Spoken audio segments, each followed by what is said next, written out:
कहानी की शुरुआत एक माँ और बेटे के बीच के बेहद भावुक पल से होती है। एना एक सिंगल मदर है जो अपने छोटे बेटे सी यंग के साथ एक अपार्टमेंट में रहती है। सुबह के समय बाहर लगातार तेज बारिश हो रही है, लेकिन यह कोई सामान्य बारिश नहीं है। बारिश इतनी ज्यादा हो चुकी है कि पूरा शहर पानी में डूबने लगा है। छोटा सी यंग खिड़की से बाहर गिरते पानी को बड़े ध्यान से देख रहा होता है। उसके लिए यह सब किसी रोमांचक खेल जैसा लग रहा होता है। वह अपनी माँ से कहता है कि वह बाहर जाकर पानी में तैरना चाहता है। उसे लगता है जैसे बाहर कोई बड़ा सा स्विमिंग पूल बन गया हो, लेकिन एना जानती है कि यह कोई खेल नहीं बल्कि एक खतरनाक स्थिति है। वह अपने बेटे की बात को नजरअंदाज करती है और उसके लिए नाश्ता बनाने के लिए किचन में चली जाती है। तभी अचानक उससे कुछ अजीब महसूस होता है। जब वह नीचे देखती है तो उसके पैरों के पास फर्श पर धीरे धीरे पानी फैल रहा होता है। पहले तो उसे समझ नहीं आता कि आखिर पानी अंदर कैसे आ रहा है। वह हैरानी से खिड़की की तरफ जाती है और बाहर का नजारा देखकर उसके होश उड़ जाते हैं। पानी खिड़की के अंदर तक आने लगा था। सबसे डराने वाली बात यह थी कि एना तीसरी मंजिल पर रहती थी। आम हालात में इतनी ऊंचाई तक पानी पहुंचना नामुमकिन था। इसका मतलब साफ था कि बाहर हालात बहुत ज्यादा खराब हो चुके थे। उसी समय पूरी बिल्डिंग का इमरजेंसी स्पीकर चालू हो जाता है। एक आवाज सभी लोगों को चेतावनी देती है कि पानी तीसरी मंजिल तक पहुंच चुका है और सभी लोग तुरंत अपना सामान छोड़कर बिल्डिंग की ऊपरी मंजिलों पर चले जाएं। इसके साथ ही एक और बड़ी परेशानी सामने आती है। पूरी बिल्डिंग की बिजली चली जाती है, जिसकी वजह से लिफ्ट भी बंद हो जाती है। अब लोगों के पास ऊपर जाने के लिए सिर्फ सीढ़ियों का रास्ता बचता है। धीरे धीरे यह पूरा माहौल किसी डरावने सपने जैसा लगने लगता है। एना तुरंत जरूरी सामान इकट्ठा करने लगती है। वह अपने बेटे सी यंग की दवाइयाँ और कुछ जरूरी चीजें बैग में रखने लगती है। तभी अचानक उसके फोन की घंटी बजती है। फोन उठाते ही दूसरी तरफ से एक आदमी की आवाज आती है। वह पूछता है,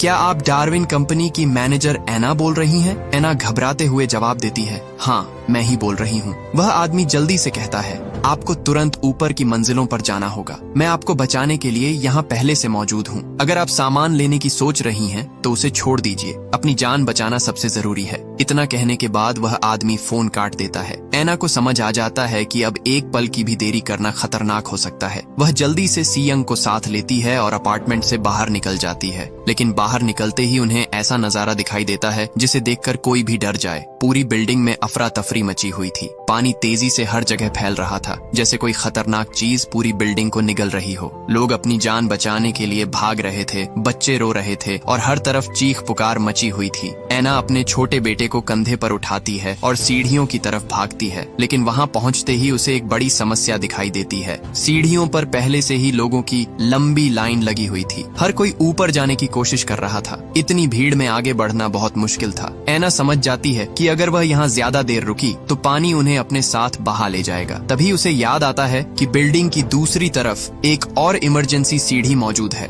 वह बिना समय गंवाए सी यंग को लेकर दूसरी तरफ भागने लगती है। इस दौरान पानी लगातार बढ़ता जा रहा था। कई लोग अपना संतुलन खोकर पानी के तेज बहाव में बहने लगते हैं। कुछ लोग अपनी आंखों के सामने डूब जाते हैं। यह देखकर हर किसी के अंदर डर बैठ जाता है। सी यंग अभी बहुत छोटा बच्चा था। इतनी भयानक स्थिति देखकर वह भी डर सकता था। इसलिए एना खुद को मजबूत रखती है और उसका ध्यान डर से हटाने के लिए उसे कहानियां सुनाने लगती हैं। वह सीढ़ियां चढ़ते हुए अपने बेटे से बातें करती रहती है और उसे हिम्मत देती है। कुछ देर बाद दोनों मिलकर सी यंग का पसंदीदा गाना भी गाने लगते हैं, ताकि इस डरावने माहौल में भी उसका मन शांत रहे। कई मंजिलें चढ़ने के बाद आखिरकार वे एक और लेवल पर पहुंच जाते हैं। लेकिन जैसे ही एना आगे बढ़ने की कोशिश करती है, उसकी परेशानी फिर बढ़ जाती है। ऊपर जाने वाली सीढ़ियां पुराने फर्नीचर और बेकार सामान से पूरी तरह बंद होती हैं। उसे हटाने में काफी समय लग सकता था, लेकिन पीछे से पानी लगातार तेजी से ऊपर आ रहा था। एना के पास कोई दूसरा रास्ता नहीं होता। वह सी यंग को लेकर अगली मंजिल की तरफ बढ़ने लगती है। तभी अचानक किसी दूसरी मंजिल से कोई उसका नाम पुकारता है। आवाज सुनकर एना पीछे मुड़ती है, लेकिन अगले ही पल उसके चेहरे का रंग उड़ जाता है, क्योंकि सी यंग वहाँ नहीं होता। कुछ सेकंड पहले जो बच्चा उसके साथ था वह अचानक गायब हो चुका था। एना घबरा जाती है। वह पूरी बिल्डिंग में अपने बेटे को ढूंढने लगती है। वह उसका नाम जोर जोर से पुकारती है और हर कोने में उसे तलाश करती है। उस समय वह सिर्फ एक माँ होती है जो अपने बच्चे को बचाने के लिए किसी भी हद तक जाने को तैयार थी। आखिरकार एना अपने बेटे को ढूंढते हुए एक अपार्टमेंट के अंदर पहुंच जाती है। वह हर जगह सी यंग को तलाश रही होती है। तभी उसकी नजर खिड़की के बाहर जाती है और जो वह देखती है उसे देखकर उसके पैरों तले जमीन खिसक जाती है। एक बहुत बड़ी और खतरनाक पानी की लहर तेजी से उनकी बिल्डिंग की तरफ बढ़ रही थी। यह कोई सामान्य बाढ़ नहीं थी, बल्कि समुद्र जैसी विशाल लहर थी जो अपने रास्ते में आने वाली हर चीज को तबाह करने वाली थी। एना कुछ समझ पाती उससे पहले ही वह विशाल लहर पूरी ताकत के साथ बिल्डिंग से टकरा जाती है। लहर की ताकत इतनी ज्यादा होती है कि बिल्डिंग की कई मंजिलें तुरंत टूटने लगती हैं। चारों तरफ पानी ही पानी भर जाता है और कुछ ही पलों में एना खुद भी पूरी तरह पानी के अंदर चली जाती है। लेकिन अपने बेटे को बचाने के लिए एना हार नहीं मानती। अंधेरे और घुटन भरे पानी के बीच वह अपनी जान की परवाह किए बिना तैरती रहती है। वह पानी से भरे कमरों में जाती है और हर कोने में सी यंग को ढूंढती है। उसके लिए हर एक सेकंड बहुत भारी होता जा रहा था। ऐसा लग रहा था जैसे समय रुक गया हो। लेकिन आखिरकार उसकी नजर सी यंग पर पड़ती है। वह छोटा बच्चा पास ही पानी में तैर रहा होता है, लेकिन वह बेहोश हो चुका था। एना जल्दी से उसे पकड़ लेती है और बाहर निकलने की कोशिश करती है, लेकिन तभी एक बड़ी परेशानी सामने आ जाती है। कमरे का दरवाजा पूरी तरह फंस चुका था। एना पहले ही काफी देर तक पानी के अंदर रह चुकी थी। अब उसके लिए भी सांस लेना मुश्किल हो रहा था। ऐसा लग रहा था कि शायद अब दोनों की जिंदगी यहीं खत्म हो जाएगी। तभी अचानक पानी के अंदर से एक आदमी तेजी से आता है। वह दोनों को पकड़ लेता है और पूरी ताकत लगाकर उन्हें बाहर निकाल लेता है। सतह पर आते ही वह आदमी सी यंग को जमीन पर लिटाता है और तुरंत उसकी जान बचाने की कोशिश शुरू कर देता है। वह सी यंग को CPR देता है, उसकी छाती दबाता है ताकि उसके फेफड़ों में भरा पानी बाहर निकल सके। कुछ समय तक कोई हलचल नहीं होती। एना डर के मारे अपने बेटे को देखती रहती है। फिर अचानक सी यंग जोर से खांसता है। उसकी सांस वापस आ जाती है। एना की आंखों में राहत के आंसू आ जाते हैं, क्योंकि उसका बेटा अभी भी जिंदा था। इसके बाद वह आदमी एक वीडियो रिकॉर्ड करता है और किसी को भेजता है। वह कहता है, मैंने एना और उसके बेटे को सफलतापूर्वक बचा लिया है। जब एना उससे पूछती है कि वह आखिर कौन है, तो वह अपना परिचय देता है। उसका नाम हियो होता है और वह डार्विन कंपनी की सिक्योरिटी टीम में काम करता है। लेकिन फिर वह एना को बताता है कि वह सिर्फ एक कंपनी मैनेजर नहीं है, वह उससे कहीं ज्यादा महत्वपूर्ण है। हियो एना और सी यंग को लेकर जल्दी से बिल्डिंग की ऊपरी मंजिलों की तरफ बढ़ने लगता है। लेकिन जब वे पानी से भरे कॉरिडोर से गुजर रहे होते हैं, तभी एना को कुछ अजीब महसूस होता है। वह पानी को देखकर हियो से पूछती है, इस पानी का स्वाद खारा क्यों है? यह सामान्य बारिश के पानी जैसा नहीं लग रहा। हियो कुछ पल के लिए चुप हो जाता है। फिर वह एना को एक ऐसी सच्चाई बताता है जिसे सुनकर वह हैरान रह जाती है। वह कहता है कि बारिश तो बिल्कुल सामान्य थी, लेकिन यह बाढ़ सामान्य नहीं है। कुछ समय पहले अंटार्कटिका से एक बहुत बड़ा एस्टेरॉयड टकराया था। इस भयानक टक्कर की वजह से वहाँ मौजूद बर्फ का बहुत बड़ा हिस्सा तेजी से पिघल गया। इससे समुद्र का स्तर अचानक बढ़ गया और पूरी दुनिया में एक विशाल सुनामी आ गई। और जो पानी अब शहर को डुबो रहा है, वह बारिश का पानी नहीं, बल्कि समुद्र का खारा पानी है। यह सुनकर एना को समझ आता है कि पूरी दुनिया कितनी बड़ी मुसीबत में फंस चुकी है। लेकिन हियो के पास उसे बचाने की एक और वजह थी। वह बताता है कि एना डार्विन कंपनी में सिर्फ एक साधारण मैनेजर नहीं है। असल में वह उन गिने चुने लोगों में से एक है जो इस तबाही के बाद भी जिंदा बचे हैं और जिनके पास इंसानियत को बचाने का मौका है। डार्विन कंपनी में एना ने एक बेहद खास प्रोजेक्ट पर काम किया था। एक ऐसा प्रोजेक्ट जो इंसानों के भविष्य को बदल सकता था। उसका नाम AI इमोशन इंजन था। ये एक ऐसी तकनीक थी जो आर्टिफिशियल इंटेलिजेंस को सिर्फ सोचने की क्षमता नहीं, बल्कि इंसानों जैसी भावनाएं भी दे सकती थी। लेकिन इस प्रोजेक्ट को पूरा करने का तरीका सिर्फ 2 लोग जानते थे, एक एना और दूसरा उसका बॉस। मुश्किल ये थी कि एना का बॉस और उसकी बेटी इस भयानक बाढ़ के बाद गायब हो चुके थे। अब पूरी दुनिया में शायद सिर्फ एना ही बची थी जो इस प्रोजेक्ट को पूरा कर सकती थी। यो आगे बताता है कि डार्विन कंपनी ने पहले ही इंसानों जैसे दिखने वाले सिंथेटिक शरीर तैयार कर लिए थे, लेकिन उनमें एक कमी थी, वे सिर्फ खाली शरीर थे। उनमें इंसानों जैसी भावनाएं नहीं थीं। अगर एना इस इमोशन इंजन को पूरा कर लेती है तो शायद इंसानियत के पास दोबारा शुरुआत करने का मौका हो सकता है। इसी वजह से हियो उसे बचाने आया था। वह बताता है कि बिल्डिंग की छत पर एक हेलीकॉप्टर उनका इंतजार कर रहा है जो उन्हें सुरक्षित जगह ले जाएगा। एना धीरे से हियो का फोन उठाती है और बिना किसी को बताए अपने माता पिता को कॉल करती है। कुछ देर बाद उसकी माँ फोन उठाती है, लेकिन हैरानी की बात यह होती है कि इतनी बड़ी तबाही के बीच भी उसकी माँ की आवाज काफी शांत होती है। वह एना से कहती है, तुमने हमारे लिए पहले ही बहुत कुछ किया है, अब हमारी चिंता मत करो, बस अपना ख्याल रखना। एना कुछ बोल पाती उससे पहले ही फोन के दूसरी तरफ अचानक एक बहुत तेज धमाके की आवाज आती है। फिर कुछ सेकंड बाद कॉल कट जाती है। एना फोन को देखती रह जाती है। उसे तुरंत समझ आ जाता है कि उसके माता पिता भी इस भयानक सुनामी की चपेट में आ चुके हैं। लेकिन एना के पास दुख मनाने का समय नहीं था, क्योंकि खतरा अभी भी उनके सामने था। तभी अचानक उन्हें गैस की तेज गंध महसूस होती है। जब वे देखते हैं तो पता चलता है कि अपार्टमेंट के अंदर एक पाइप टूट गया है और वहाँ से गैस तेजी से लीक हो रही है। उन्हें समझ आ जाता है कि अगर थोड़ी सी भी आग लगी तो पूरी जगह एक बड़े धमाके में बदल सकती है। इसलिए वे बिना समय गंवाए वहाँ से बाहर निकलने लगते हैं। लेकिन बाहर की हालत पहले से भी ज्यादा खराब थी। पूरी बिल्डिंग चारों तरफ से बाढ़ के पानी से घिरी हुई थी।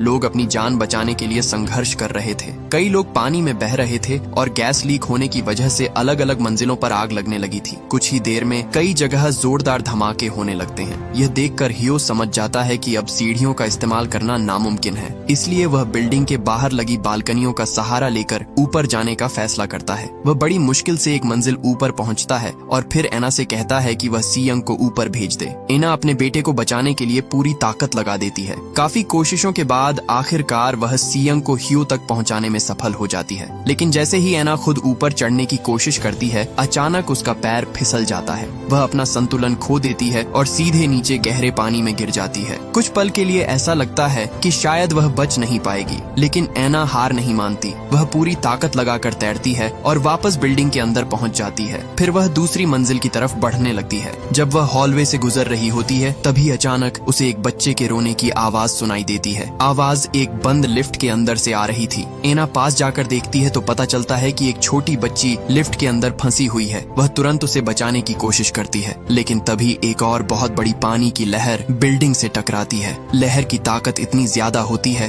कि सब कुछ फिर से पानी में बहने लगता है। उस पल एना को अपने अतीत की एक दर्दनाक घटना याद आ जाती है। कई साल पहले एना अपने पति और छोटे सियंग के साथ एक कार दुर्घटना का शिकार हुई थी। उनकी कार पानी में गिर गई थी। उस समय एना ने किसी तरह अपने बेटे सियंग को बचा लिया था, लेकिन वह अपने पति को नहीं बचा पाई। उसने अपनी आंखों के सामने अपने पति को पानी में डूबते हुए देखा था। वह दर्द आज भी उसके दिल में जिंदा था और अब वही पानी एक बार फिर उससे उसका सबसे कीमती इंसान छीनने की कोशिश कर रहा था। लेकिन इस बार एना कमजोर नहीं पड़ने वाली थी। वह अपने बेटे को बचाने के मजबूत इरादे के साथ आगे बढ़ती रही। कई मुश्किलों को पार करते हुए आखिरकार वह 18वीं मंजिल तक पहुंच जाती है। लेकिन समस्या अभी खत्म नहीं हुई थी। उन्हें अभी भी 30वीं मंजिल तक जाना था, क्योंकि बचाव के लिए हेलीकॉप्टर वहीं इंतजार कर रहा था। तभी वहाँ उसे हियो दोबारा मिलता है, लेकिन इस बार उसके चेहरे पर चिंता साफ दिखाई दे रही थी। वह एना को बताता है कि सियंग की हालत खराब हो रही है। उसका ब्लड शुगर लेवल बहुत ज्यादा गिर चुका था और यह उसके लिए खतरनाक हो सकता था। ये सुनकर एना घबरा जाती है। उसे याद आता है कि भागते समय सियंग की दवा पानी में कहीं खो गई थी,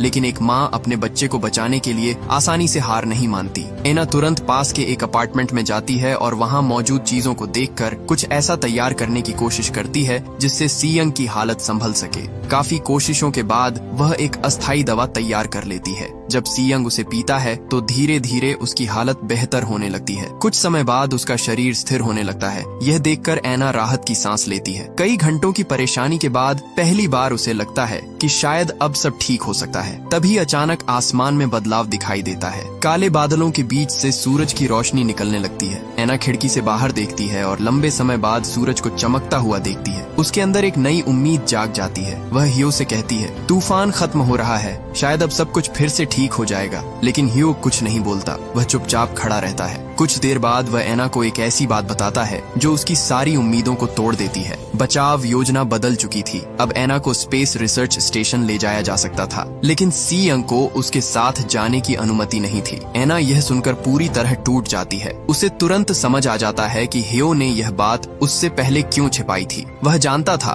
कि अगर एना को पहले ही पता चल जाता कि सियंग को उसके साथ नहीं ले जाया जाएगा तो वह कभी भी इस मिशन के लिए तैयार नहीं होती। एना के लिए दुनिया की कोई भी चीज उसके बेटे से ज्यादा जरूरी नहीं थी। तभी अचानक आसमान में फिर बदलाव आने लगता है। कुछ देर पहले जो सूरज की रोशनी दिखाई दे रही थी वह फिर से गायब हो जाती है। चारों तरफ फिर से अंधेरा छाने लगता है और तभी दूर से एक और भयानक नजारा दिखाई देता है। एक बहुत बड़ी सुनामी की लहर तेजी से उनकी बिल्डिंग की तरफ बढ़ रही होती है। लेकिन इस बार की लहर पहले से भी ज्यादा खतरनाक थी। लहर को देखकर हर कोई डर जाता है। लोग फिर से अपनी जान बचाने के लिए भागने लगते हैं और ऊपरी मंजिलों की तरफ तेजी से चढ़ने लगते हैं। कुछ ही पलों में पानी बिल्डिंग के और हिस्सों को तबाह करने लगता है। जब ऐना और बाकी लोग ऊपर की तरफ पहुंचते हैं, तभी ऐना की नजर एक ऐसे दृश्य पर पड़ती है जो उसका दिल तोड़ देता है। वहाँ एक गर्भवती महिला जमीन पर पड़ी हुई थी और दर्द से चीख रही थी। उसे प्रसव पीड़ा हो रही थी। उसका पति रोते हुए ऐना से मदद मांगता है। वह कहता है कि उसकी पत्नी को बचा लो, लेकिन ऐना के कदम रुक जाते हैं। वह जानती थी कि अगर वह यहाँ रुक गई तो न सिर्फ उसकी बल्कि सियंग की जान भी खतरे में पड़ जाएगी। भारी मन से वह आगे बढ़ने लगती है। तभी छोटा सियंग अपनी माँ से मासूमियत से पूछता है, माँ,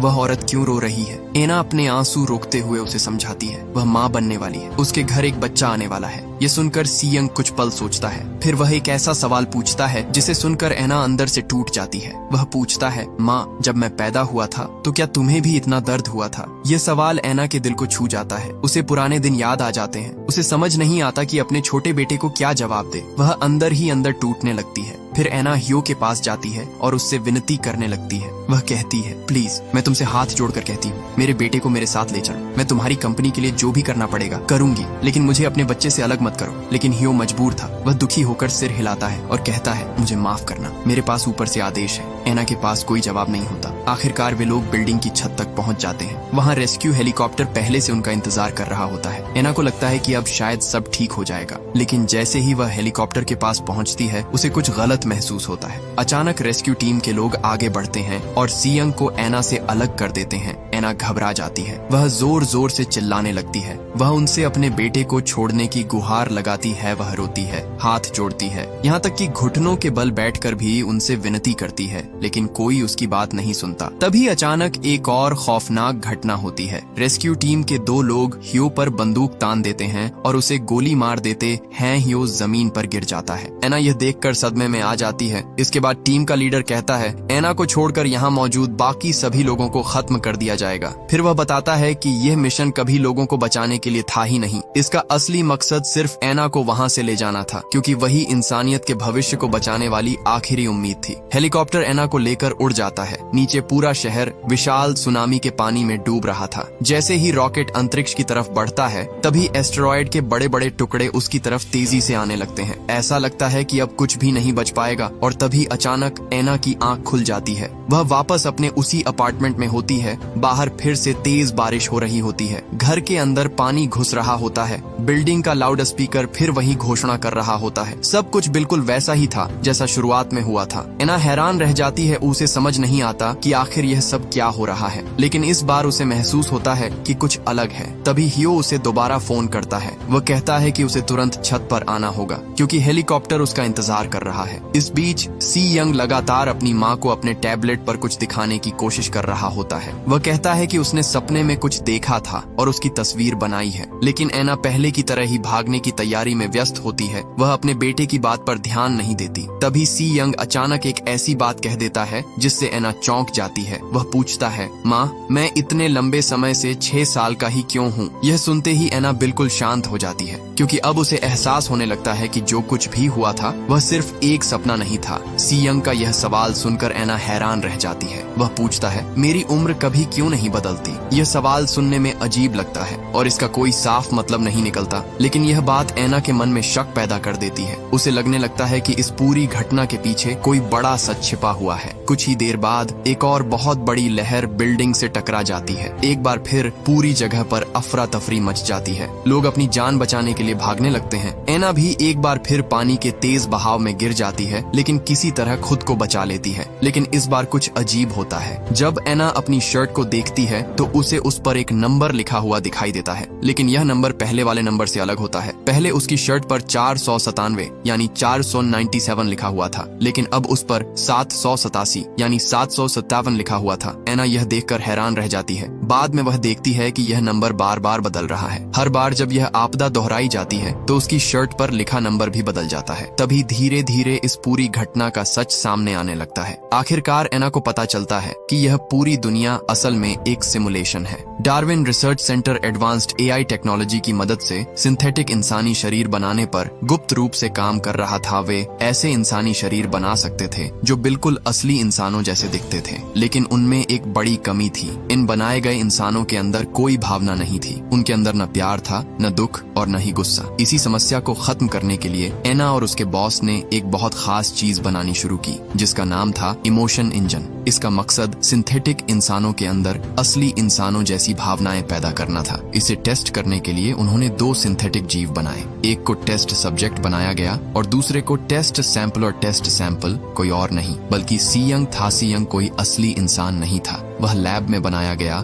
एक सिंथेटिक इंसानी शरीर था। एना उसकी असली जैविक मां नहीं थी, वह सिर्फ इस पूरे एक्सपेरिमेंट का हिस्सा था। शुरुआत में एना को सीयंग की ज्यादा परवाह भी नहीं थी। उसके लिए सीयंग सिर्फ इस प्रयोग का एक हिस्सा था। लेकिन एक दुर्घटना के दौरान सीयंग को बचाते समय एना के पति की मौत हो गई। उस घटना के बाद एना सीयंग को लैब वापस भेजना चाहती थी और इस एक्सपेरिमेंट को छोड़ना चाहती थी। लेकिन प्रोजेक्ट पूरा होने से पहले ही वैज्ञानिकों को उस एस्टेरॉयड के बारे में पता चल गया, जिससे पूरी दुनिया में ग्लोबल सुनामी आने वाली थी। इंसानियत खत्म होने के खतरे में थी। इसीलिए डार्विन कंपनी ने जल्दी से जल्दी आखिरी इमोशनल डेटा इकट्ठा करना शुरू कर दिया। लेकिन जब वे वहां से भागने की कोशिश कर रहे थे, तभी उनका स्पेसक्राफ्ट एस्टेरॉयड के टुकड़ों से टकराकर नष्ट हो गया। और इसी सीन के साथ ये कहानी यहीं पर खत्म हो जाती है।